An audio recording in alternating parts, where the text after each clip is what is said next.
Hi Lifespring kids, welcome to the Yellow Sofa. I'm Nicola and today we are talking about judging others. Order! But what is judging?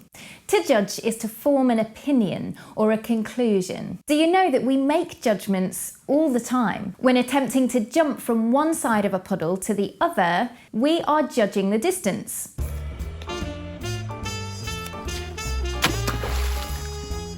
Or figuring out the best way to stop a lolly melting all over your hand. Or making that all-important move in a family game.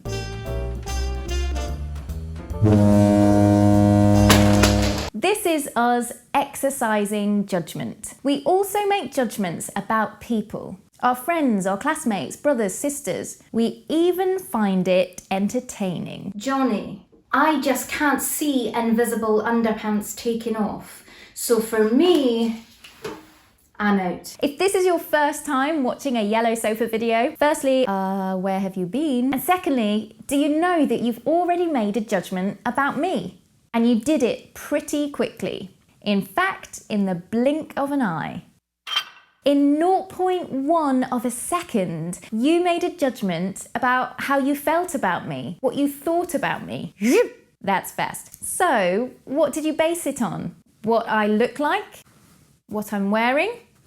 Pretty smart, I think. My accent? My surroundings? My love for all things yellow? Probably the yellow. But of course, it would be really hard to get to know me and to understand me in 0.1 of a second. The judgments we make about people can really affect how we treat them, our friends, our siblings, and people we don't know yet. The judgments we make can even stop us making friends. Obviously, she doesn't like drama, and I really like drama, so... So it's important that we don't allow our judgments to cloud our vision. So judgments are not necessarily bad. Our initial judgments or gut reactions can be good. Like not feeling comfortable doing something that all your friends are pushing you to do that could be dangerous. Order! Like not taking a chance crossing a busy road. Order! Or that feeling that eating something is not going to do you good. But we don't want to be making judgments that are in any way harmful or hurtful to others. So, big question alert. Where can our judgment go wrong? Well, our judgment can go wrong when it becomes clouded, a bit foggy, a bit bleh. Indeed, thank you, Nicola. And this lovely weather will be coming to an abrupt end as we see this low band of pressure bringing in a thick, dark cloud. And I certainly wouldn't recommend making any judgments in these conditions. Here are some ways to spot when your judgment may have got a little clouded. 1. Thinking or saying things that are mean about someone else. He's really rude, that one. 2. When you're placing a limit on what someone else can do. He couldn't do that even if he tried. 3. When you are making sweeping statements about someone that you wouldn't dare say to their face. She's never been very good at PE. Be vigilant because some of these things are sneaky and they may not sound nasty. But when we think about it, it has made an unfair judgment. Oh, she is just the sweetest. Thinking she can throw a ball as far as her brother.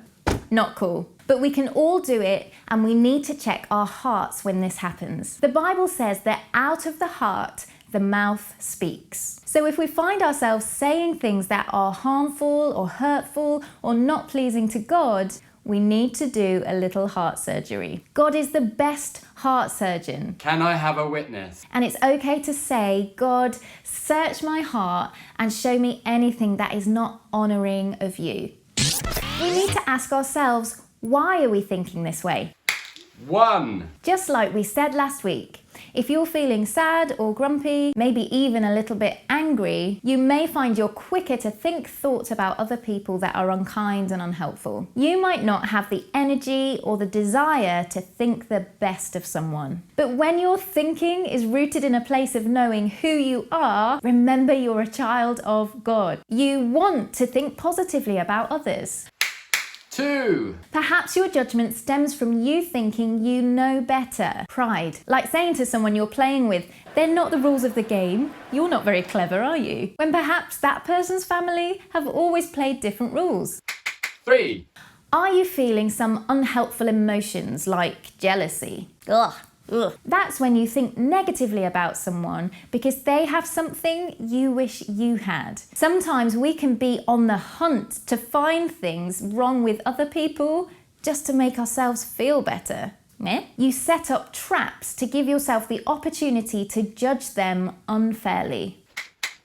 4. Are you trying to fit in or trying to impress? Maybe you go along with the crowd. You go along with your friends' judgments of people because you want to be accepted by them, when really in your heart you know that what is being said about someone isn't the truth and is not where you should be standing. Do you recognize yourself in any of those examples? It is good to ask the question, why? Why do I think this? Why do I think that? Being a great thinker is just that. It's thinking. Sometimes we can find ourselves going along with someone else's judgment without even realizing. And maybe their judgment of a situation or a person is actually not very helpful. So ask yourself, why? Is it fair? And is it just? Is this what Jesus would do? Is what you're saying about someone what God would say about them?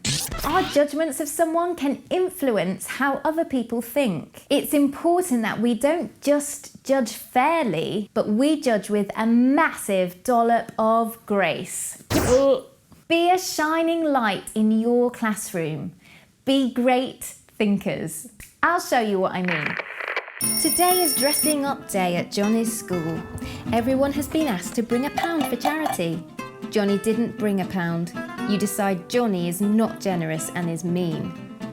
But let's step back and take a walk in Johnny's shoes. Johnny has been counting down the hours for dressing up day. As it was for charity, he decided to give a £2 coin from his birthday money. He kept it under his pillow for safekeeping. When he woke up, he was so excited that he forgot his money. He couldn't wait to show off his costume and set out for school. When he realised he wasn't able to give to charity, he felt really sad. Until you've walked in someone's shoes, in other words, lived their life, you can't know what it is like to be them. And as we aren't ever going to get to live anyone else's life, it's important that we think the best of people. Johnny may have thought, if only you knew the real story, if only you had all the information, you wouldn't be thinking this way. Have you ever been judged unfairly by someone? Often when we are judged unfairly, we can feel rejected. Jesus isn't about rejection, he's about inclusion. Everyone is different, and this is to be celebrated. It's amazing.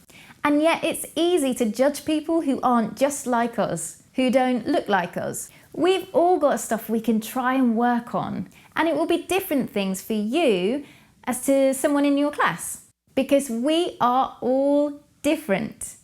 It's not a negative thing. Differences are not meant to separate us, but they are the very thing that unite us. So be slow to pass judgment and quick to examine your own heart. Think about your family values. Is what you're about to do or say in line with those characteristics that you picked out a few weeks ago? Remember that verse, we love others because He first loved us. That should be our first thought with everyone. Here are some things you can assume with total confidence about someone you look at, you meet, you speak to, you play with, whoever they are. They are loved by God. They are treasured by God. They are made in the image of God. Jesus tells an amazing story in the Bible called the Good Samaritan. It shows us that there should be no barrier in doing good to someone. Jesus tells us exactly what it means to be a good neighbour and how you can show love and compassion. How can we exercise good judgment?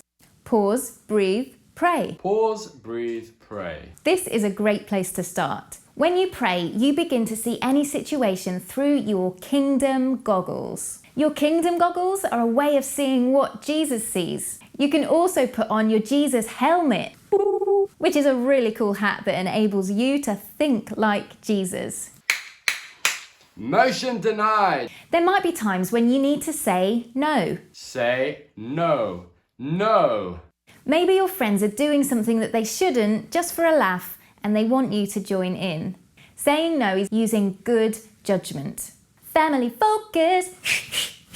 Have you ever been guilty of judging another member of your family? Guilty. Making a sweeping statement or putting a limit on what they can do? Or have you ever felt judged? Perhaps as a family you can talk about these things openly, which we know is good to do, and you can do it in the hope of improving. What could you speak over each other in the morning when you're having your breakfast? It might seem really funny at first, but imagine if you could speak scripture over one another every morning. What an amazing impact that would have. All rise. It's not our place to judge. Remember, we can give these things to God, who knows everyone's heart and everyone's stories. He knows if someone is acting out of a difficult place. He is the final judge. And He has forgiven us and shown us mercy even when we did not deserve it. Not guilty. And we can show that mercy to others too. Judging unfairly isn't just about something that used to happen long ago. It's not about something that happens somewhere else in the world. This is you and me. This is here and now. And we want to be great thinkers and great doers. Lockdown.